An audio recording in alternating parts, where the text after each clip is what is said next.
Hello everybody, welcome back to the channel.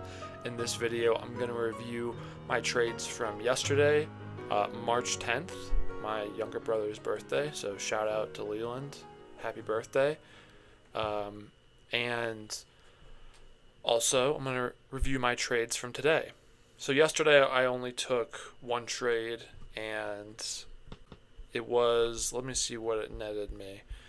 Netted me 2.18 R reward to risk. Today's trading, I took 4 trades.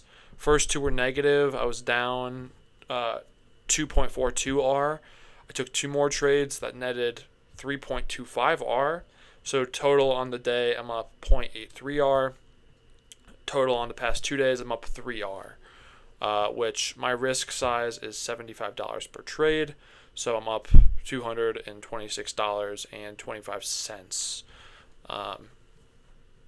Both days, though, there was opportunity to make much more than that, but I'm just focused on making my 1 to 2 R per trade, and then getting out.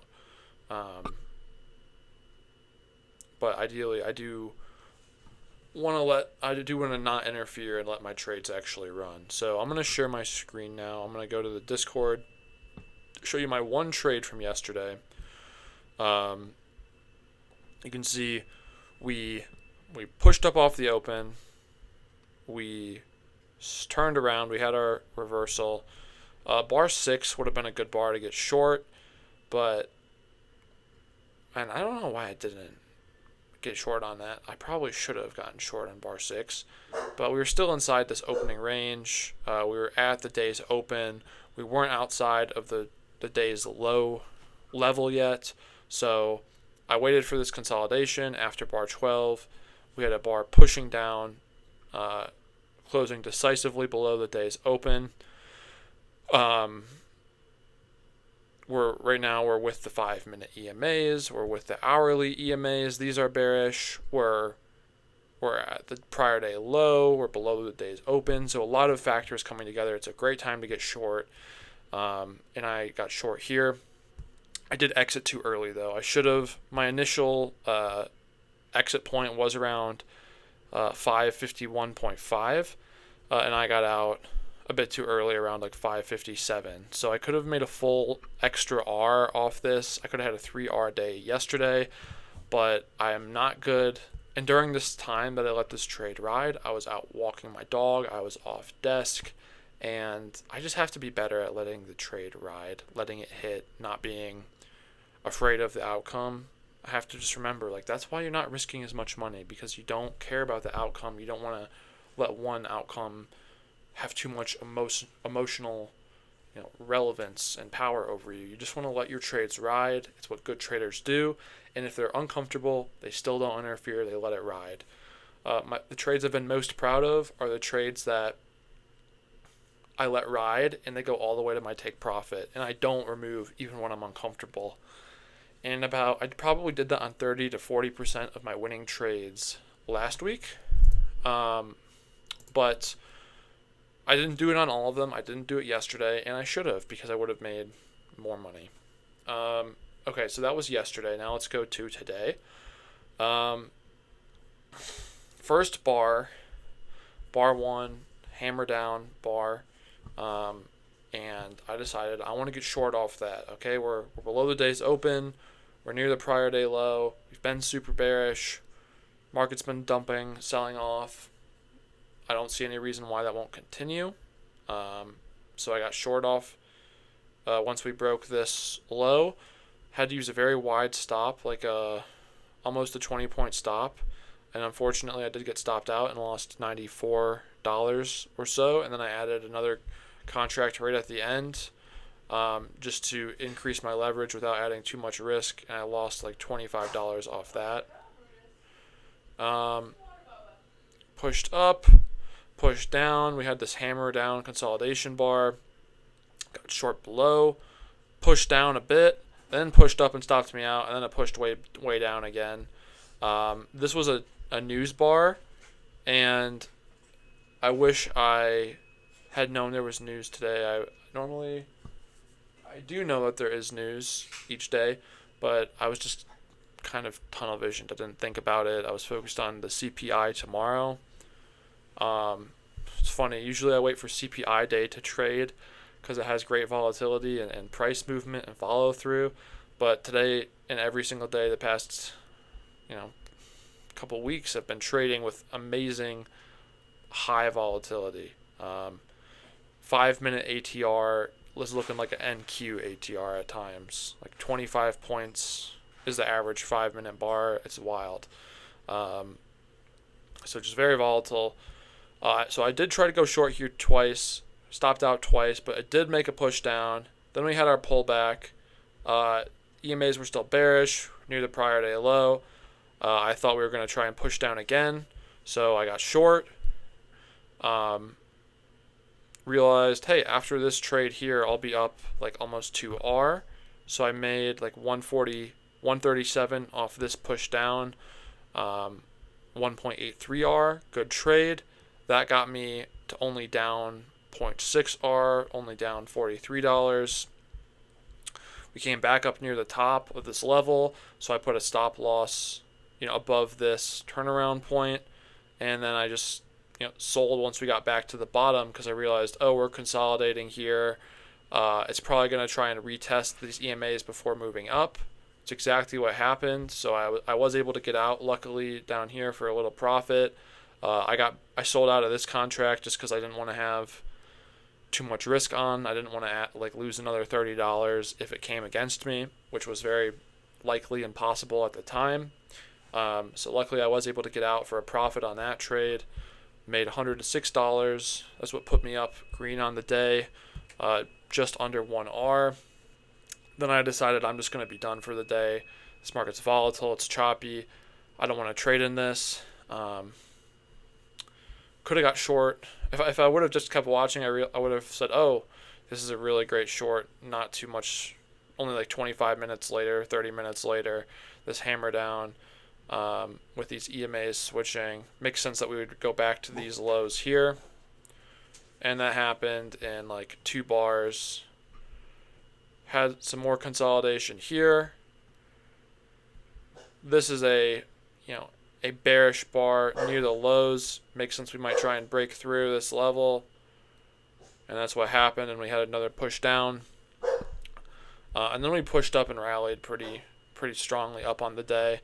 And I wouldn't be looking for longs here just because we'd be fighting the 1 hour EMAs, would be inside the prior day range, would be below the open, and I would just continually be looking for more shorts to come through. But I don't want to short until these EMAs start tightening up, until they look like they're going to switch. And by that point, the day is pretty much over, and there's no point in trading at the end of the day. We're inside this range area. So,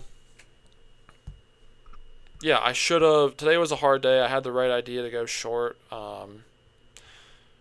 Yesterday was the day I wish I had watched the market more, but I just wanted it to be done after my one win. On that one win, I should have let it play out longer. Even if I really have the urge to get out, I don't know. I just really have to try and just look at my objective data points and say, okay, is there a good reason to get out, or are you just being emotional here? Is this the wrong decision? Even after I got out, it's like they say this quote in Market Wizards a lot. This is important because I know some of you give me a hard time about getting out, and that's fair, and I want you to hold me accountable. But in Market Wizards, they say getting out, it's not a big deal because you can always get back in. Okay, you can always get back in. So I got out after this move down, just right here, just bar 12 to bar 17. I got out too early, just 25, 10, 15, 20. Yeah, like a not even 25-minute move. I could have got back in. Where could I have got back in? Bar 26 would have been a perfect bar to get back in. Could have shorted from 68 back down to these lows here to 52 and made 16 points. Bar 37, that would have been a risky short, but you could have shorted. I wouldn't do this personally, but I know some people that do buy the closes of bars. You could have bought a close of this bar with a stop loss above. That would have only been like a 2 point risk. Why here? Because that's where the 21 EMA is, and that is just, for me, I know there's no like statistical evidence that shows that's a good idea, but just where we are in the market, a lot of these candles, they don't go behind the previous bar, and if they do behind the previous bar high, that preceding bar is usually bearish. So I don't know. The 21 is just a good place to buy. I have a hard time saying that because I know the trader who's helped and or influenced my like fundamental view of the markets the most.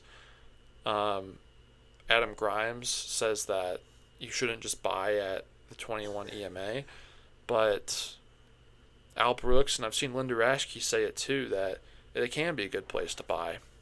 And that's interesting because Linda, I know, mentored Adam. And I think Adam would even say that the 21, Adam says like not that you shouldn't buy at the 21, but I've seen him say that like you can, he's saying like the reason to get in at the 21 isn't necessarily because of the 21 moving average. But, and I'm spending way too much time talking about this because it's not a great entry. We want to focus on the great entries, the pocket aces entries, and that is bar 26. But it is interesting how it comes back to the 21. Closes pretty bullish, right? But, and Al Brooks folks might say this is a bull trap. I don't know. But if you would have just bought the close of that bar with a very tight stop loss, you could have been rewarded quite a bit. Because that single bar dropped from 65 down to 42. So like 23-point drop. 42 is a good sell bar. 57 is a good sell bar. 47 is a good sell bar. 61 is a good sell bar. And the key is you just got to hold. But if I would have just held this short here, till I could I have targeted 100 points? Got in at 69 and we went down. Okay, we went down to 71. So we got two. Did we go all the way down to 70? Yeah, 71. So we went 98 points down. And I had 3 contracts. So if every 20 points is $100, and let's say we got 50 points, that'd be $250 times 3. So $750 if we just held for till noon. And I got in at 8:25. So holding for 3-ish hours.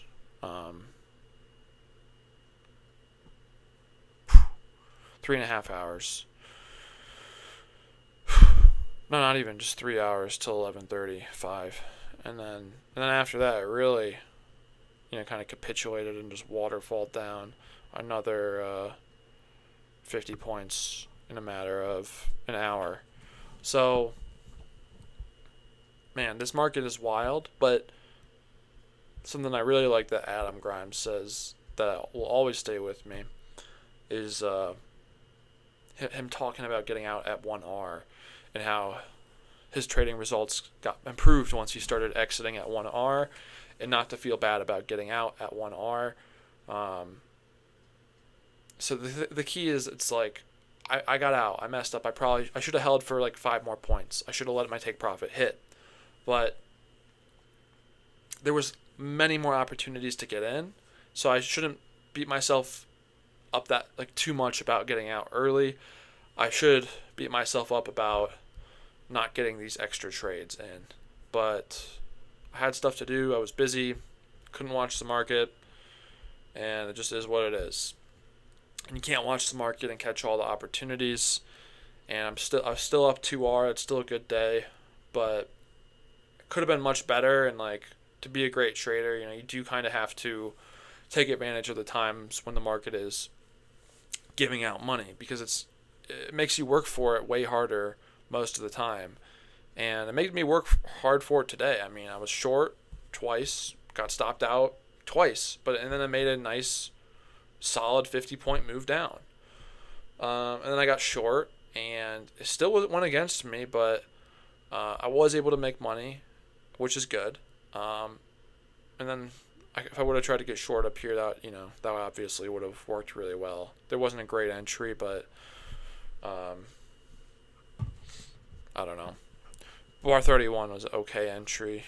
Bar 38 and bar 39 are okay entries, but I don't know. Not as good as yesterday, where it was a much clearer trend. Today was a lot more up and down. Very wide up and downs, moving between these levels, but still, it wasn't like the trend day we had yesterday, which is just buttery. Great drop down, and I did not capitalize it on much as I ideally would have. Still, though, overall, I'm pretty happy with myself over the last 6 days. I'm on a 6-day win streak right now. I think I'm up. Let me look at my data. I'm not showing this data to brag. I'm just showing this data to be transparent. Obviously, I have a lot more that I don't have a whole lot to brag about overall, because I'm still down all time by quite a bit, but almost a 70% win rate. We'll say 69% win rate. Kind of a slower equity curve up. This is what I like to see. This is what is sustainable, and I'm happy about that. I don't think I'll always be able to average a 69% win rate. I'm pretty lucky, I guess, that I am averaging that, but hey, it's just the market we're in, and I'm just trying to follow my process and risk my money appropriately, and it's working out well for me now. But yeah, that is a look at my data for the 6-day win streak. Very happy about it. Hopefully we can keep it going tomorrow, make it 7 days. Hopefully we can close out this week green as well. Right now in the week we're up 226, so we'll see. So we'll see what happens. But just need to stay consistent, stay humble. I'll do a reminder to join the Discord, guys, because we have a lot of fun in there. Had some really, really great conversations the last week with Gaming Too Good and Russell. It's funny in there. We post memes. It's just a low-key place. We all help each other learn. Mostly it's been Gaming Too Good and Russell helping me, but we got another guy named Some Dude who has been talking a lot more lately, and that's good to have more conversation in there, so I'm happy about that. Please subscribe if you're not subscribed yet to the channel to stay tuned with my trading journey. Please comment. Comments help the algorithm, help boost how this channel. So that's all. I appreciate it. Thank you for watching, and I'll see you next time. Peace.